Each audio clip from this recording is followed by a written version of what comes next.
So I'm continuing with my reading of the standard works, and once again, what I'm doing in this series is to read through the entire standard works of the Church of Jesus Christ of Latter-day Saints. This will consist of the Bible, the Book of Mormon, the Doctrine and Covenants, and the Pearl of Great Price. I am reading in chronological order of events, not according to publication or volume, so as I go along, I will be skipping around a bit. Right now, I am still in Genesis, and when I read in the Bible, if they are present, I will include portions from the Joseph Smith translation. What this is an inspired correction or translation of the Bible made by Joseph Smith to restore those portions that have been lost over the years. Right now, I am in chapter 37. The next several chapters are not too long each, but they are chock full of information, so we will see how long it takes. We may split some of them into two videos. Let us begin. Chapter 37. Jacob loves and favors Joseph, who is hated by his brothers. Joseph dreams that his parents and brothers make obeisance to him. His brothers sell him into Egypt. So a fairly famous story here. So let us start. And Jacob dwelt in the land wherein his father was a stranger, in the land of Canaan.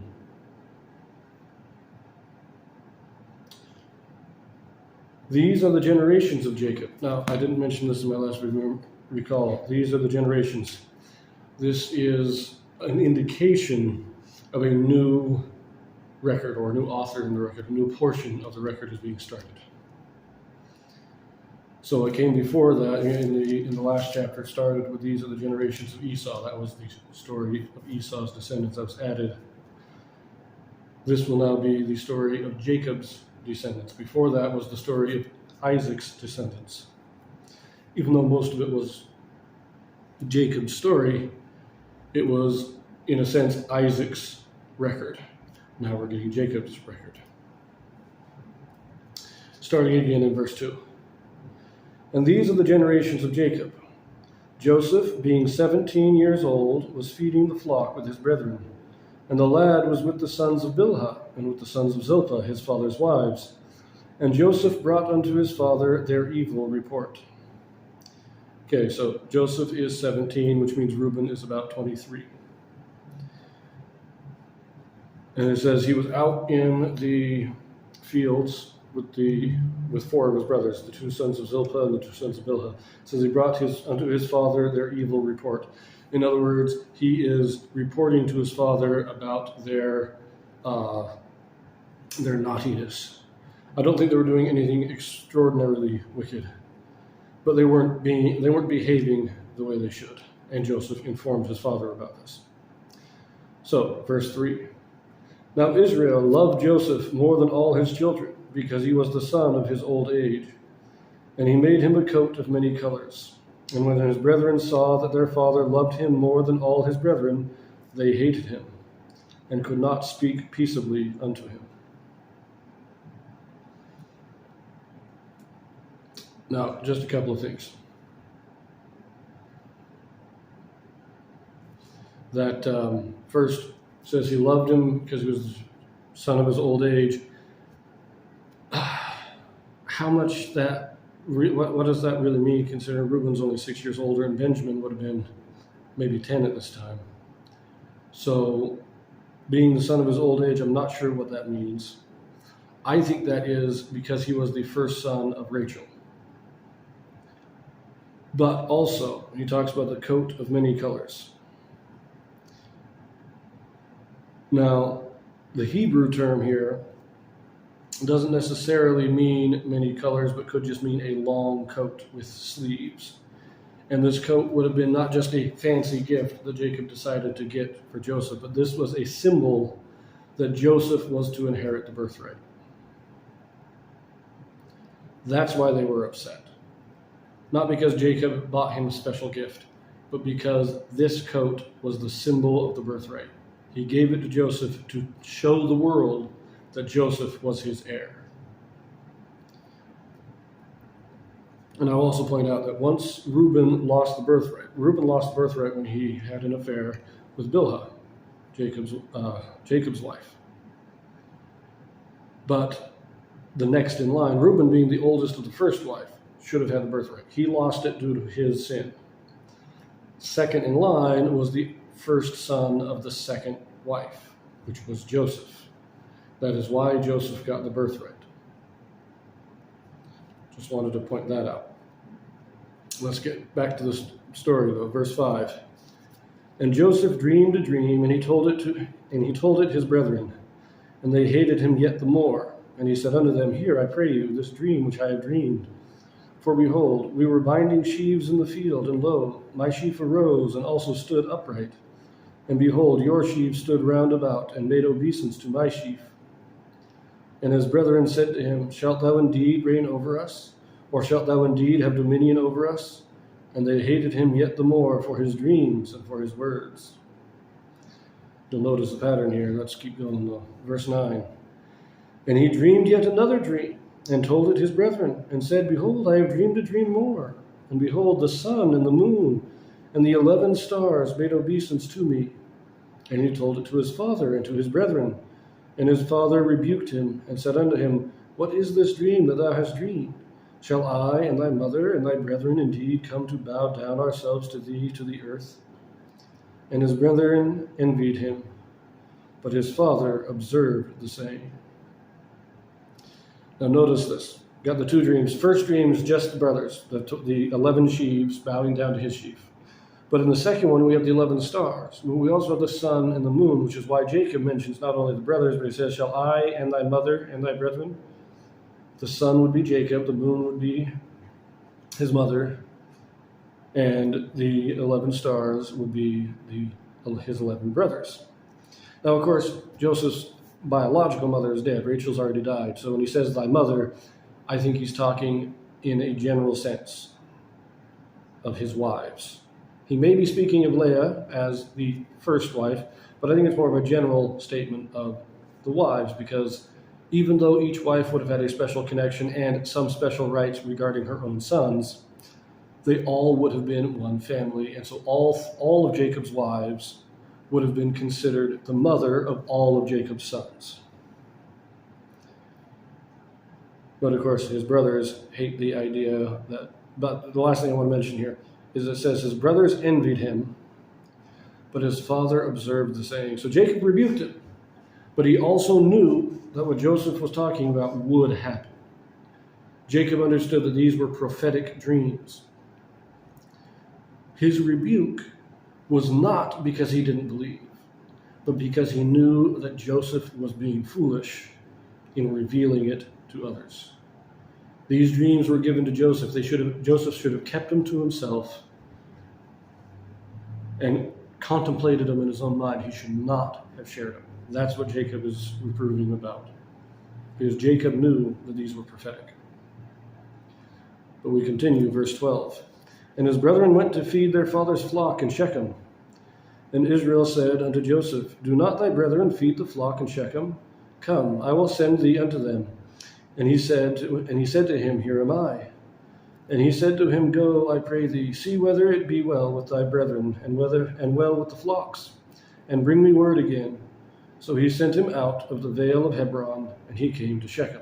So once again we see that Jacob had many flocks, he had many herds, and they were spread out. The brethren had driven the flocks to Shechem to feed, to graze. They were ways off. I also want to point out that in a lot of public media, a lot of popular culture, Jacob seems to be overprotective of Joseph. He wants to keep him at home, like in the DreamWorks cartoon. But no, Jacob sent him out. He was already out with the other brothers tending the flocks.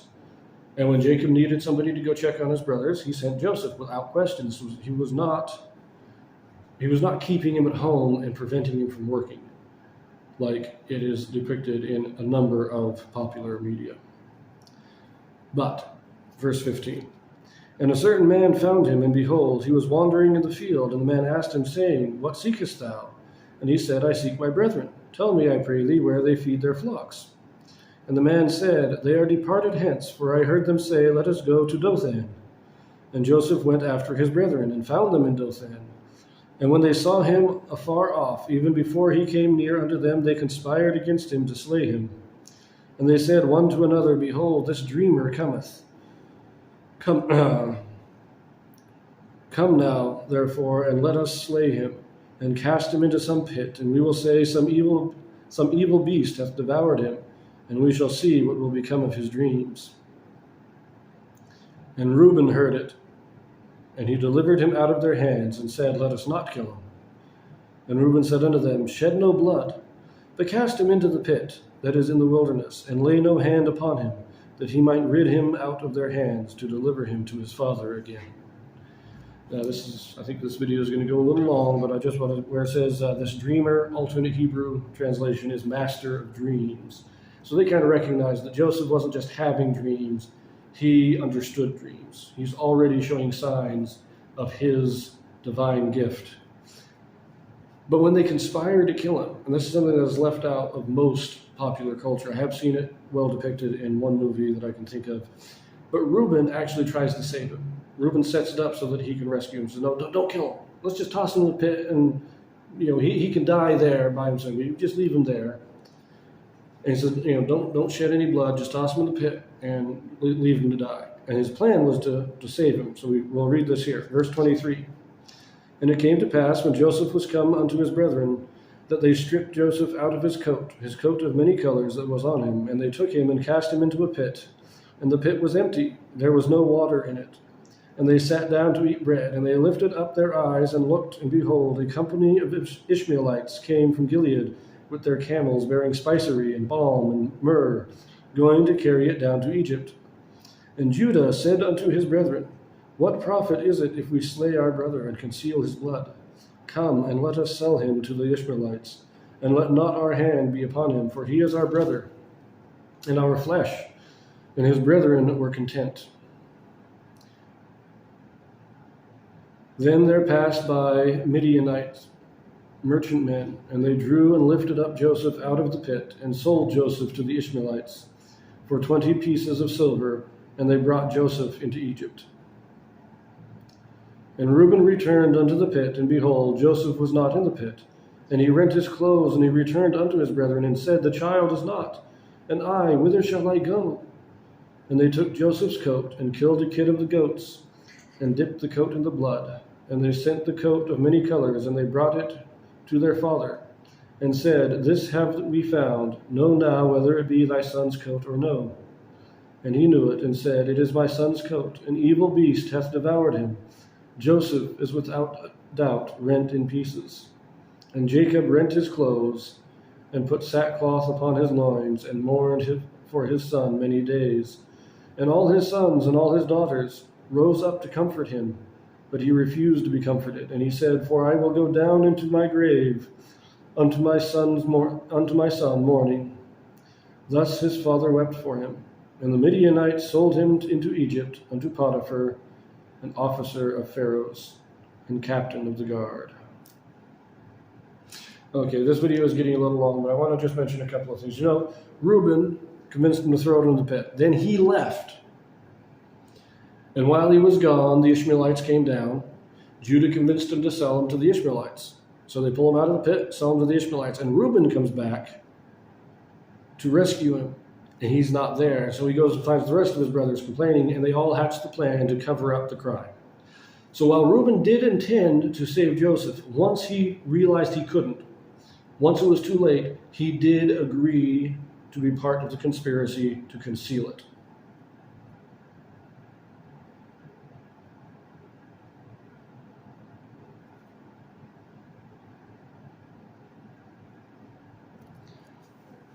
Now, a couple other things here. First, now we have this alternate Hebrew translations when it talks about Potiphar. It says Potiphar, an officer of Pharaoh's. The Hebrew word is for eunuch, but at this time, eunuch did not mean what it means today. It just meant a royal officer.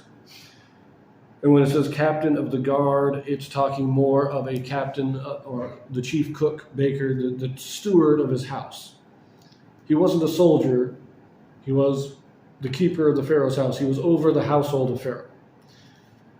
So keep that in mind too. But finally, before we move on, I do have to mention this, even though the video is getting a bit long. Going back to the book of Jasher, you'll note they saw the Ishmaelites coming, then Midianites come up and they sell them to the Ishmaelites, It's all a little confusing there. But the book of Jasher does kind of clear this up a bit. In that the sons of Jacob sold him to the Ishmaelites. The Ishmaelites then, realizing he was not a slave and had been sold illegally, sold him again to the Midianites so that they could, in a sense, wash their hands of the whole affair. And so he traded hands to the brothers of Jacob, to the Ishmaelites to the Midianites to Pharaoh, or to Potiphar. That's how it went. So, and I might have that. It might be they sold them to the Midianites to the Ishmaelites, but you get the idea. That the confusion there is because he traded hands a couple of times. And I probably should have made this 2 videos, but I'm going to leave that here, and I'll see you in the next one.